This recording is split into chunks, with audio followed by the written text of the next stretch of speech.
Hey guys, Bowie here, and today we'll take a quick look into patch 721.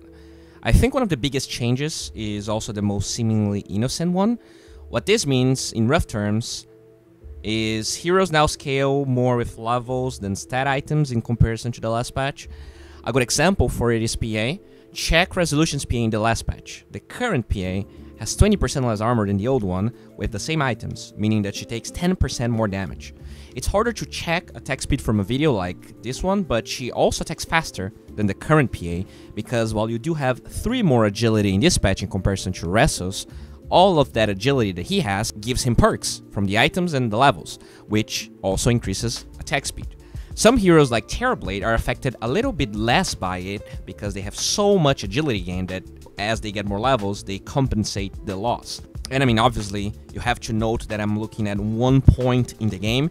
Some heroes are more affected by this change in the beginning, and others into the late game when they have a lot of stat gain. Since Terrorblade has so much agility gain, the buff to that compensates some of the lost agility. The difference in armor is only 15%, only about 6% more damage. It is harder to calculate the DPS drop from attack speed, but it's definitely there. The new Terrorblade still has the same agility than the old one here, but since he was getting bonus stats from 140 agility, his attack speed will be inevitably slower. In terms of early game agility, heroes don't really care about having a little bit less armor and a little bit less attack speed, since usually they already have a lot of it. Strength heroes, though, might struggle a little more in the early stages. They usually rely on their high HP, and look at Tiny here, for instance. Not only he has almost 100 less HP, his HP regen is 20% lower than the old version. That's not even counting the fact that you get more HP from Strength, which means they already have more HP than they should have. Heroes like Doom and Centaur and Axe are all affected by this change in the early game. One thing to mention regarding the new Strength changes, though, is that some items that gave Strength are now a little better for Agility and Intelligence heroes. An Anti-Mage that has Threads Manta Battle Fury Butterfly now gets double his HP from Heart, because Agility heroes benefit the same from Strength than Strength heroes, and Strength got buffed. That's also true for Scotty, Satanic, etc. Honestly, I could probably talk about this change for one entire video because there's a lot of implications. If we check support heroes, for instance, most intelligent supports will struggle in the early levels because the impact in their mana pool will be substantial. Old Crystal Maiden was already pretty dumb and almost not a hero in the old patch, but she could at least commit 3 Novas with no mana regen items in the last patch. In this one, you have 2 tops and you have less mana regen than before, so it's pretty hard. That is true for most intelligent supports, and that brings us to another relatively big change. With melee creeps giving less gold, this means that technically, at mina 10, there's one less creep wave in terms of gold. Any hero that is timing reliant will suffer from this, from heroes that need Blink Daggers to be active to heroes that need Battle Fury or Shadow Blade to fight. So that means farming is less effective. They also removed one of the ancients from each jungle, which means let's push, right? Yes and no. Towers did get a small armor buff, but not back to what it was before 720. The real game changer in terms of pushing is the fact that cores in general will take a little longer to get those pushing items. Not only that, Vlad's got nerfed, and while that can seem small, it means that the offlaner now won't have that easy of a time in lane since he doesn't have the headdress. Not only that, but the lane gives less gold, and pushing might be harder than one would think, at least compared to 720E with the armor buffs around towers. A huge change that I think needs to be addressed is Battle Fury. Right now, one could say that there are 3 heroes in the old meta that build it: PA, Anti-Mage, and Juggernaut. One low-key reason Battle Fury was excessively good on PA and Juggernaut was that with the item, you have a 60% increase in damage done to non-hero units. This means that your crits that would deal 300 damage now deal 500. I'm not here to say Battle Fury on PA is now terrible, but it is a big nerf to both her and Jugger, since they both benefited from the crit aspect. I think Anti-Mage doesn't care, and he also needs the Battle Fury.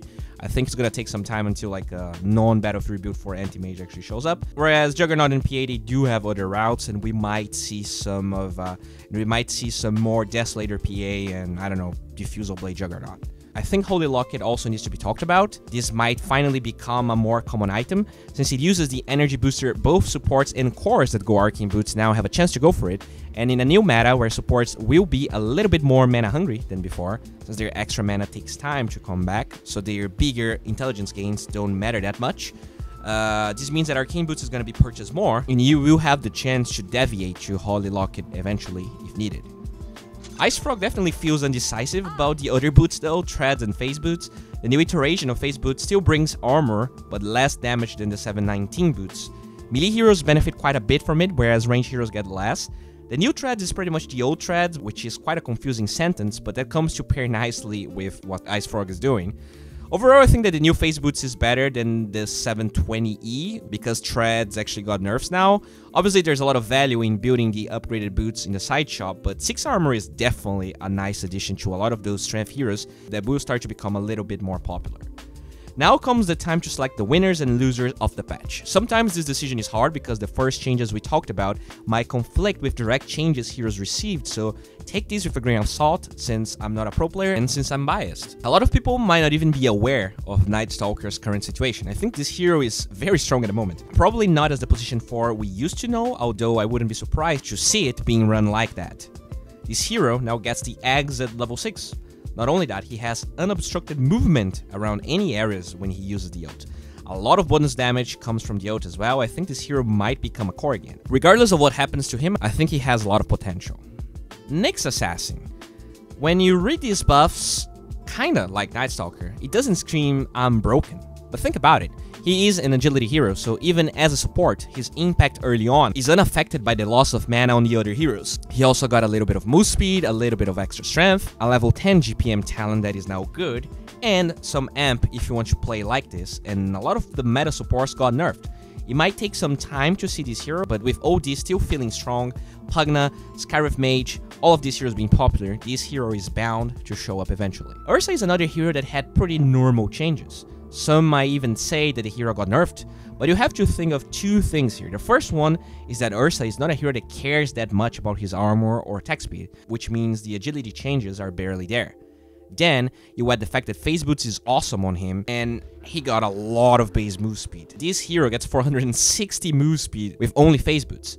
Yes, some of his damage got nerfed, but the move speed definitely makes up for it, especially in the meta of tanky offlaners like Underlord, Tide, and Centaur, so they're all melee, they don't have any escapes, and you can just like dive them and eventually get a kill. So, Witch Doctor is probably not deserving of this list, I think. He got decimated by the frog a couple of patches back. And I don't know, I think this hero is awesome, he's super flexible in what he does, but after the melodic changes, he felt quite bad because he felt forced to max the spell or else the spell felt powerless. I might be over-exaggerating here, but since it feels like a lot of supports got nerfed, I think having more supports in the list makes sense, and he's probably the least deserving of being in this list. I think Sven, in a way, got buffed. You might see all the changes and expect the hero to be trash, but two things jump to mind here. The first one is the move speed buff. That is amazing.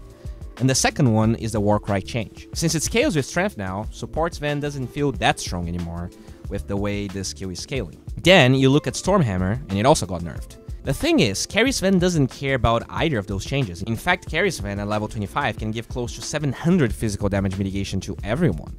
Not only that, Mask of Madness got some buffs, and Sven has way more strength gain than before, which means he will be dealing more damage with his ult.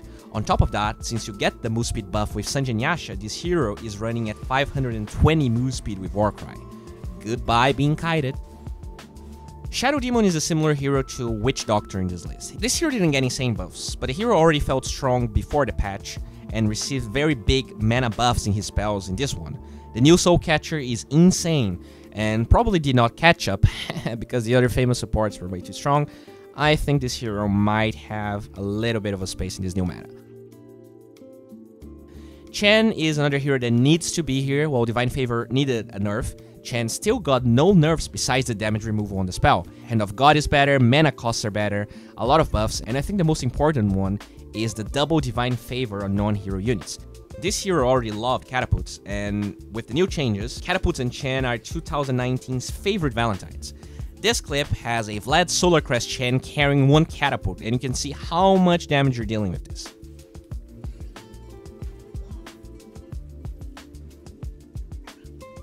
This is the last hero in the list, but not necessarily the weakest one. You see, this hero got a big nerf back a couple of months because it was just too easy to get towers with enchant, since you could keep your siege creep forever. And then you just used it in timed pushes with your team. And guess what? This is a hero that deals a lot of physical damage, or at least deals right clicks, and he just destroys agility heroes. And I think with everyone still trying to adapt from the old patch, I think this hero is going to be insanely strong in lane and in the mid game. I mean, let's be honest, everyone knew Beastmaster was going to be here. I think the hero is still pickable. In fact, most of the heroes in this list are still pickable, albeit not as strong as before. I like that they buffed Beastmaster's level 25 talents and only nerfed the level 15 power spike that this hero had with stronger Boris, Vlad, and Necro. There's not much to say here. Another hero that was clearly a tier above most other supports. The new level 1 Phantom Embrace deals almost half the damage than before.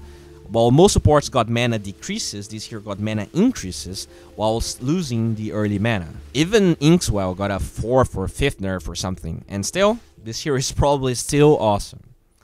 This hero got a lot of deserving nerfs. This hero was rocking a 55% win rate in Immortal games while having an insane pick rate. He needed a nerf, no doubt about it. One thing to mention here is the new level 15 talent. 20 attack speed was never that great on Juggernaut, especially as a level 15 talent, so I wonder if this extra 50 move speed will be taken often, and also whether this change offsets the other ones or not. Probably not enough, but this hero does need nerfs anyways. What a surprise, Tusk being nerfed. As mentioned in the other heroes already, these changes are not game losing. I still think that Tag Team as an ability is insane. It gives you free Roche potential, insane trialing strength, and since Tusk is not an intelligence hero, he doesn't get affected by the mana changes, and it's probably one of the tier 1 supports that got least affected by the nerfs, alongside Earth Spirit, that by the way got even softer nerfs in my opinion. In hindsight, I think this hero doesn't even belong in this list actually. You look at Undying, and it just seems okay. Only a level 15 change. Yet I think this really hurts the hero. First of all, we are in a patch where timings will be a little slower due to the creep wave changes. Then you add the fact that the only thing this hero does after 20 minutes is having double tombstone. Obviously, doubling the damage from zombies is cool and all, but with the double tombstone, not only you're technically getting double zombie damage, but you get more slow, you get more vision, there's more tombstones needing to be removed during the fight. It is hard to tell if the fact that strength is more valuable now will make Undying's early game better to compensate for the later stages. The hero is already strong earlier, and he will become even stronger, but will fall harder, at least with my 5k narrow analysis outlook. This hero was pretty popular in the last month or so, and obviously the frog is done with Medusa's popularity. There's so many things stacked against Medusa. Agility hero that builds a lot of agility items that now give less bonuses. Ancients removed. Less gold in creep waves. Harder to siege towers. And then you kill the strongest power spike the hero had. Level 20 Medusa was so good because it gave you so much mana that usually you would be able to survive a fight with enough mana to either use Mystic Snake or ult, get back, and then start fighting again. Getting reduced cooldown on Mystic Snake means nothing, especially as a level 20 talent, if they can put you to 0 mana before you can cast it again. If I had to guess, I would say this was the heaviest nerf of the patch. OD is in a weird spot. His intelligence gain was never great, but because of no talismans, Kaya, treads, and the fact that he got bonus spell amp from all that intelligence and the intelligence that he stole, it just made the hero a little bit too strong. Yet when you remove the bonus intelligence perks from the hero, then he doesn't have that much going for it anymore. The hero might still be great, but even though the changelog looks mild, I think OD is not happy at the moment. By the way, if you guys were expecting a drunk cast today, I am sorry, but since the patch dropped, I had to make this video, which means I will be drunk casting tomorrow. And if you're a patron or someone that is just interested in me drunk casting, make sure to drop on the stream. I have a Twitter where I talk Dota and memes. I have a Twitch where I play and cast. There's also an Instagram and a Discord channel you can check out in the description below. Also, you know, if you want to be a part of the drunk cast, being a part of the Discord channel is amazing because you can submit your replays and maybe I'm gonna cast it for you. And yeah, thank you all for being here. Really appreciate you guys, and let's hope 721 is a little better than the old patch.